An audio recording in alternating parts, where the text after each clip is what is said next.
In 1849, British archaeologist Austen Henry Layard pulled a clay tablet from the ruins of ancient Nineveh, buried beneath centuries of sand in what is now modern-day Iraq.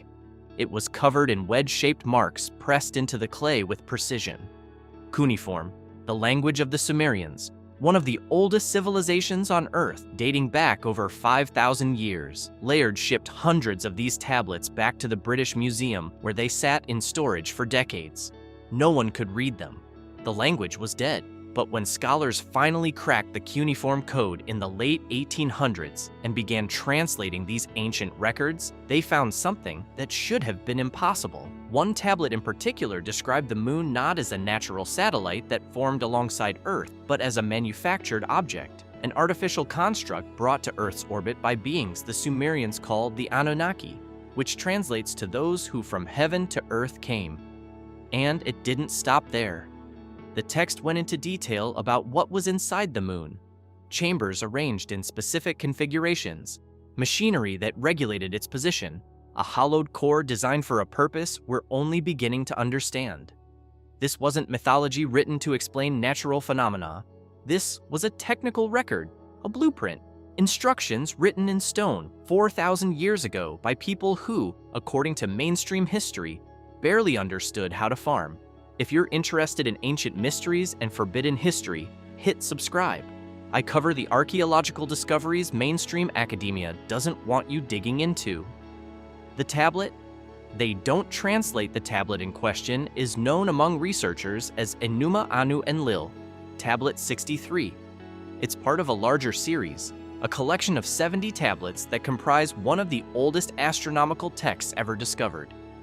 Most academic translations focus exclusively on the tablet's astronomical observations, predictions of eclipses, planetary movements, the rising and setting of Venus, standard ancient sky watching that historians use to prove the Sumerians were intelligent observers of the heavens.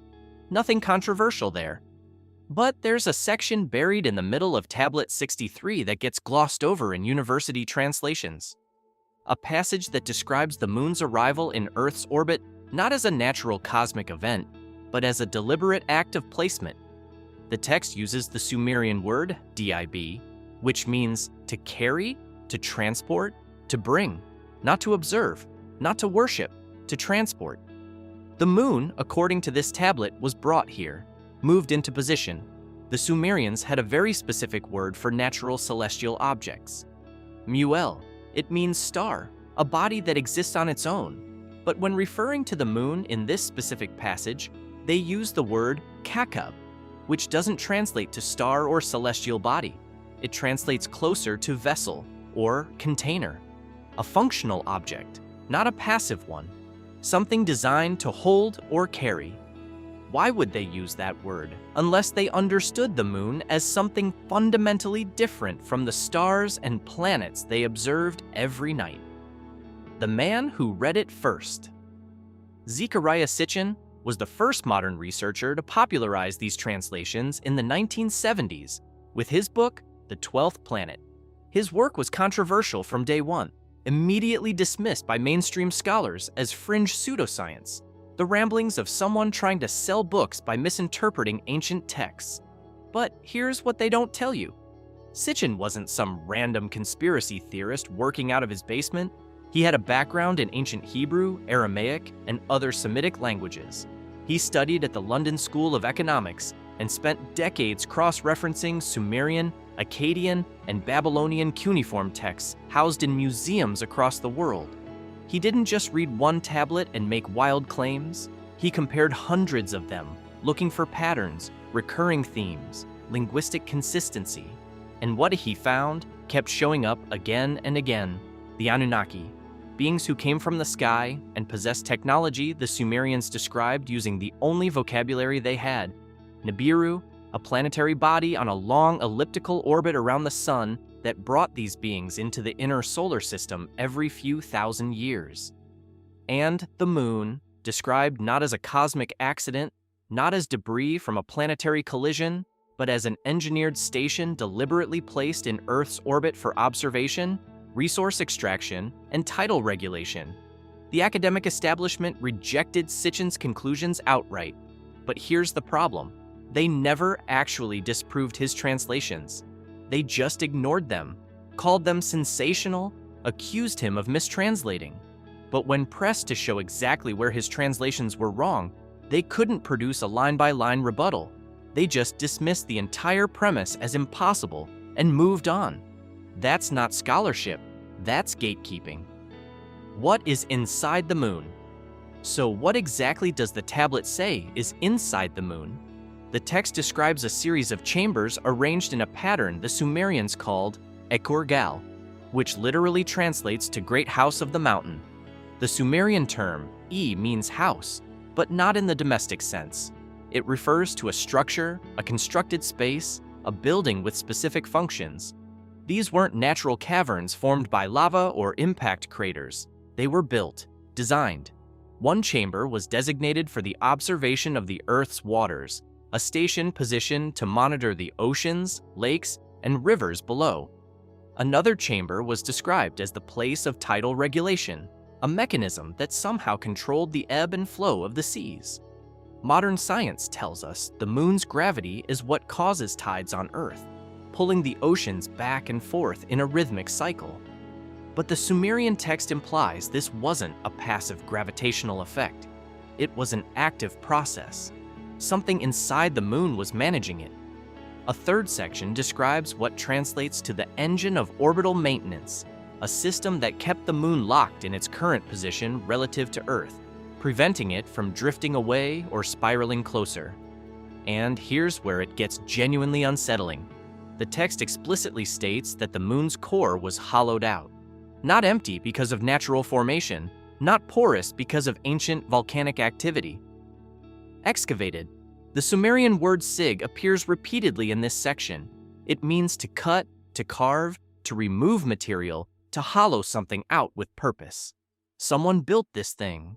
Someone took a planetary body, removed its interior, and installed infrastructure inside it. The bell that rang for an hour. Modern science has given us data that makes these ancient claims significantly harder to dismiss than most academics would like to admit. In November 1969, NASA's Apollo 12 mission deliberately crashed the ascent stage of their lunar module into the moon's surface as part of a controlled experiment to test seismic activity. They had placed seismometers on the surface during the Apollo 11 mission, and they wanted to see how the moon would respond to a known impact event. What happened next baffled scientists. The moon rang like a bell for over an hour. The seismometers recorded continuous vibrations, reverberations that lasted far longer than they should have if the moon were a solid natural body made of rock and iron like Earth's core. When you hit a solid object, the vibrations dampen quickly as the energy disperses through the dense material. But when you hit a hollow object, or an object with a shell-like structure, it resonates, it rings. The data showed the moon behaving exactly like a hollow sphere. Dr. Yoshio Nakamura from the University of Texas at Austin, one of the leading seismologists who reviewed the Apollo data, noted in his official report that the seismic waves propagated through the moon in a way that suggested either a hollow interior or a rigid outer shell surrounding a much less dense core. He didn't say the moon was hollow. He said the data indicated it behaves as if it were. That's a critical distinction, because admitting the moon might actually be hollow would open a door mainstream science is not prepared to walk through. Dr. Nakamura's findings were published in academic journals, but they were never widely discussed outside of specialist circles. The official NASA explanation: the moon's interior is just unusual. Its composition creates unexpected seismic behavior. Nothing to see here? Move along. But Dr. Gordon MacDonald, a geophysicist and scientific advisor to NASA in the 1960s, wasn't satisfied with that explanation. He went on record stating that based on the density measurements, gravitational data, and seismic readings, the moon appears to be more like a hollow sphere than a homogeneous planetary body. He didn't claim it was hollow.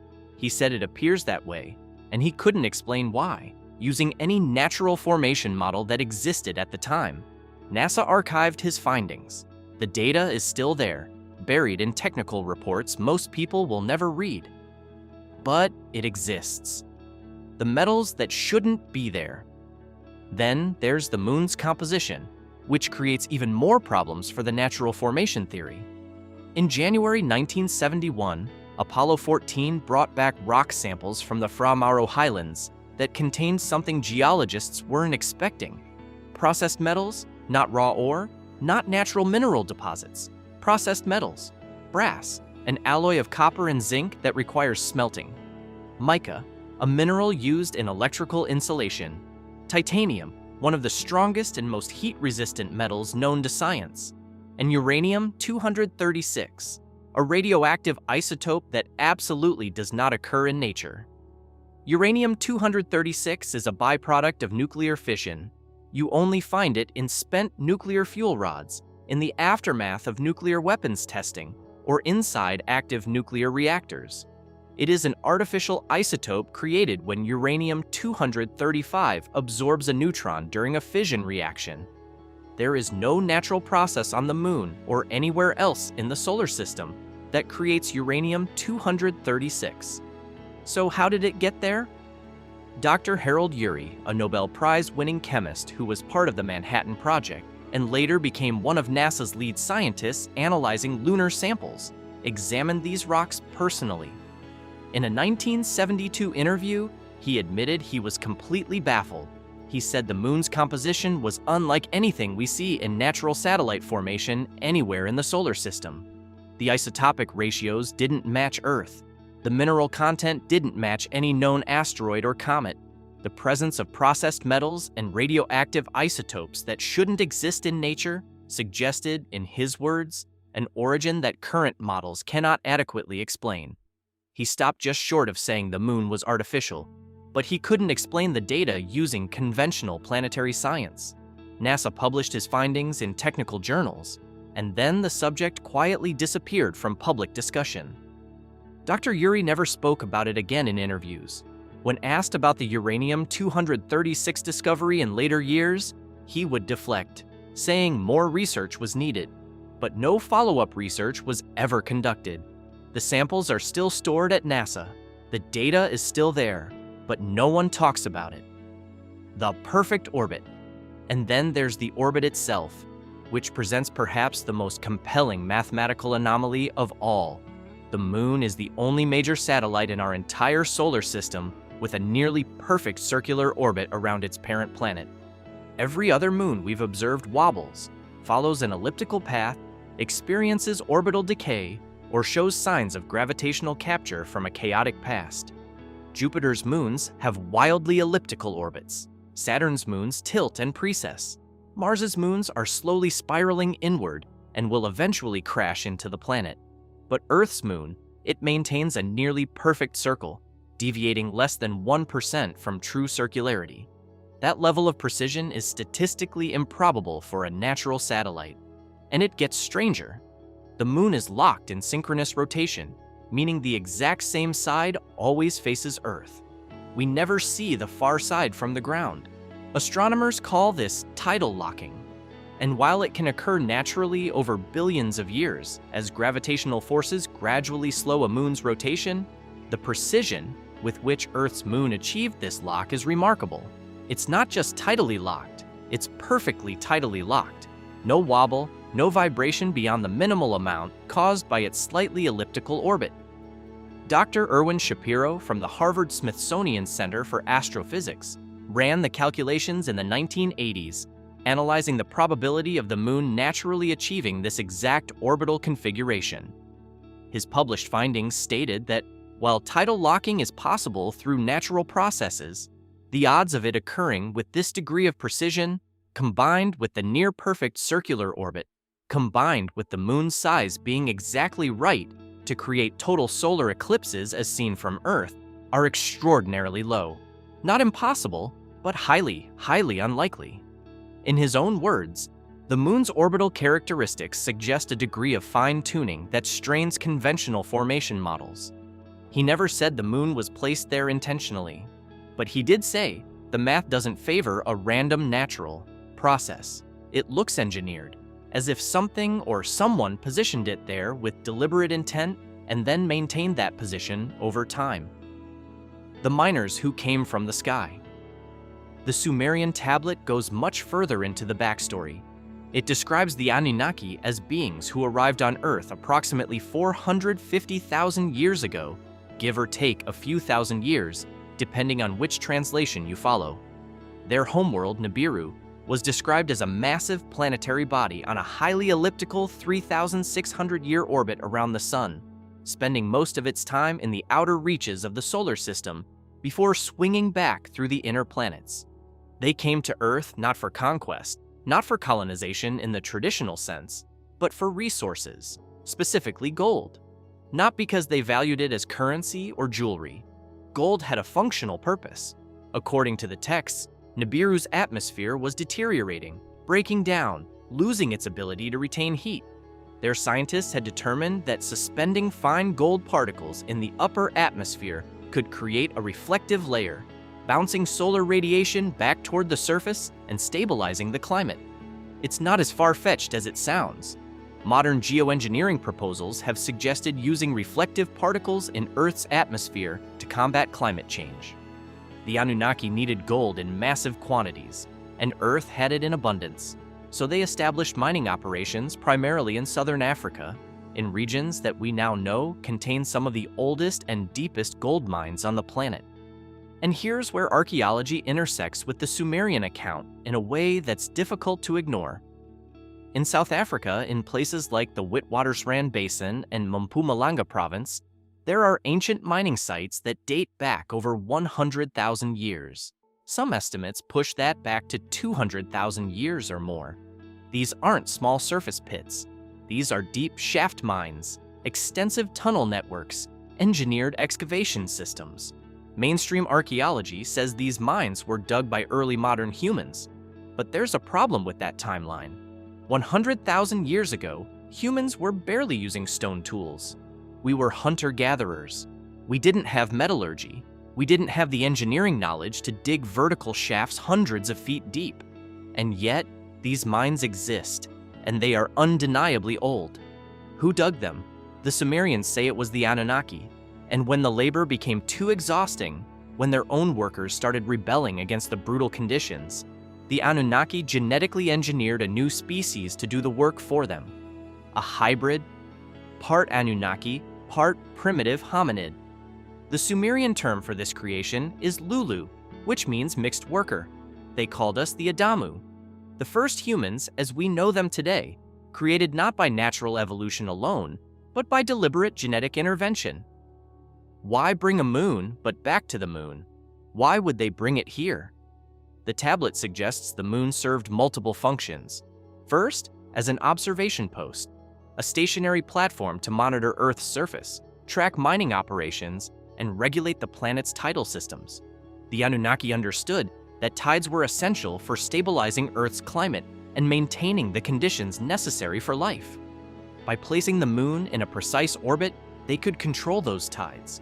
Second, the moon may have served as a staging area, a place to process resources before shipping them off-world. The tablet describes great ships that would dock with the moon's northern pole, a spaceport, not on Earth, but in orbit. And third, the moon may have housed technology we still don't understand. Energy systems, genetic labs, navigational beacons. The Sumerians didn't have words for these concepts, so they described them in terms they knew. Chambers, fires that never went out, waters that flowed upward, metaphors for machinery. Fast forward to the 1970s. NASA released a study called the Hollow Moon Hypothesis, authored by Soviet scientists Mikhail Vasin and Alexander Shcherbakov. They weren't fringe researchers. They were respected members of the Soviet Academy of Sciences. Their paper analyzed the moon's density, seismic data, and orbital characteristics. Their conclusion: the moon could be an artificial construct, a planetoid that was hollowed out and equipped with technology by an advanced civilization. The study didn't claim this was fact. It presented it as a hypothesis that fit the available data. NASA never formally endorsed it, but they never debunked it either. The paper was quietly archived. Then, in 2014, NASA scientists analyzing lunar samples discovered something that reignited the debate. high concentrations of helium-3, a rare isotope that doesn't exist in significant quantities on Earth. Helium-3 is considered the ideal fuel for nuclear fusion. It's clean, efficient, and produces no radioactive waste. Scientists have theorized for decades that helium-3 could power interstellar spacecraft, and the moon is covered in it. Billions of tons of it embedded in the surface. If you were an advanced civilization traveling through space, a moon rich in helium-3 would be the perfect refueling station. Mine it, process it, and store it in the interior chambers. Exactly what the Sumerian tablet describes. The far side. Now, let's talk about the far side of the moon, the hemisphere we never see from Earth because of that perfect tidal lock. In January 2019, China's Chang'e 4 mission became the first spacecraft in history to successfully land on the lunar far side. This wasn't just a symbolic achievement. The far side is a communications dead zone, no direct line of sight to Earth. China had to launch a relay satellite into orbit around the moon just to communicate with the lander. The images and data sent back showed something unexpected, something that wasn't supposed to be there according to conventional lunar geology. Ground-penetrating radar scans revealed massive geometric structures beneath the surface, tunnels, cavities, voids running deep into the moon's crust in patterns that appeared organized, not random. Chinese scientists initially described them as lava tubes, underground channels naturally formed billions of years ago when the moon was volcanically active. That's the safe explanation. The problem is, the moon has been geologically dead for over 1 billion years. No volcanic activity, no tectonic movement, no internal heat source that would create lava flows. So where did these tunnels come from? And why do they form geometric patterns? Dr. Jianqing Liu, a planetary geologist with the Chinese Academy of Sciences who was directly involved in analyzing the Chang'e data, gave a carefully worded statement to the press. He said that while lava tubes were the most likely natural explanation, some of the formations detected by the radar didn't fit existing models of lunar volcanic activity. The tunnels were too uniform, too straight, too deep. He stopped short of calling them artificial, but he made it clear that the data raised questions that couldn't be easily answered. The Chang'e findings were forwarded to NASA, the European Space Agency, and space agencies in Russia and Japan. No public conclusions have been released. No follow-up missions have been announced to investigate further. The data exists, but it's buried in technical reports written in Mandarin that most people will never read, and the mainstream narrative remains the same. Lava tubes, natural formations, nothing unusual. Older than the Earth. There's also the issue of the moon's age. Rocks brought back from the Apollo missions were dated at 4.5 billion years old. Older than Earth itself. That should be impossible. Natural satellites form from the debris of their parent planet. They should be the same age or younger, not older. Dr. William Hartmann, one of the leading scientists in lunar geology, proposed the giant impact hypothesis to explain this.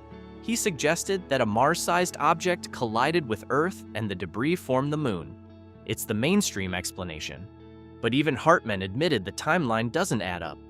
If the moon formed from Earth's debris, it shouldn't contain rocks older than Earth, unless the moon didn't form here, unless it came from somewhere else. The Sumerian tablet offers a different timeline. It states that the moon arrived in Earth's orbit long after Earth itself had formed.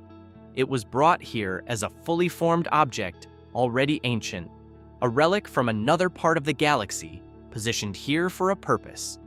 The Anunnaki didn't create the moon.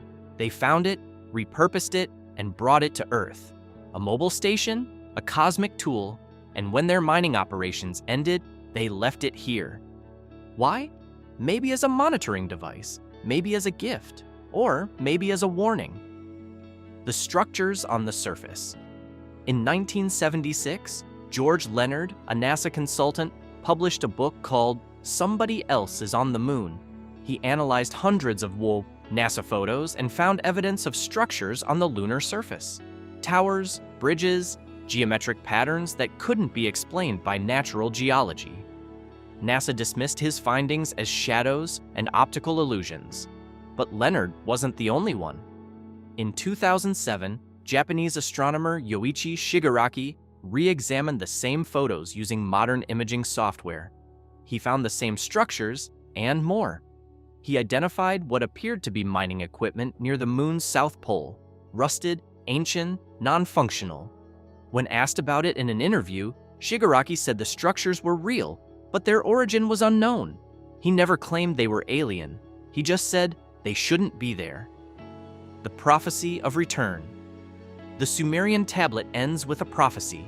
It states that the Anunnaki will return when Nibiru completes its orbit and re-enters the inner solar system. They will reclaim the moon, reactivate its systems, and use it to monitor Earth once again. The tablet gives a time frame. It says, "The return will occur when the great star appears in the southern sky." Astronomers have identified unusual gravitational anomalies in the outer solar system. Something massive is pulling on the orbits of distant objects. They've named it Planet 9, an undiscovered planet far beyond Neptune. Its projected orbit, approximately 10,000 to 20,000 years, close enough to the Sumerian 3,600-year cycle that some researchers believe they're describing the same object. NASA denies any connection, but they haven't found Planet 9 yet. They just know something is out there. So what do we do with all of this? The mainstream explanation is that the Sumerians were primitive people who didn't understand astronomy and filled the gaps with mythology. But the Sumerians knew about Uranus and Neptune thousands of years before modern telescopes discovered them. They documented planetary orbits with precision that matches our current measurements. They described the solar system as heliocentric, with the sun at the center over 4,000 years before Copernicus. They weren't guessing. They were recording. The evidence doesn't prove the moon is artificial, but it doesn't disprove it either. What we have are anomalies, data points that don't fit, ancient texts that describe engineering concepts their authors shouldn't have understood, and a moon that behaves in ways that make scientists uncomfortable. Maybe it's all coincidence. Or maybe, just maybe, the Sumerians were writing down what they were told by beings who knew exactly what the moon was, because they're the ones who brought it here.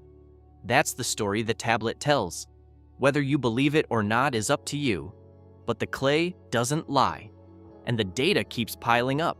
If you want to go deeper into the Anunnaki timeline and what the Sumerians said about genetic engineering, that video is on screen now.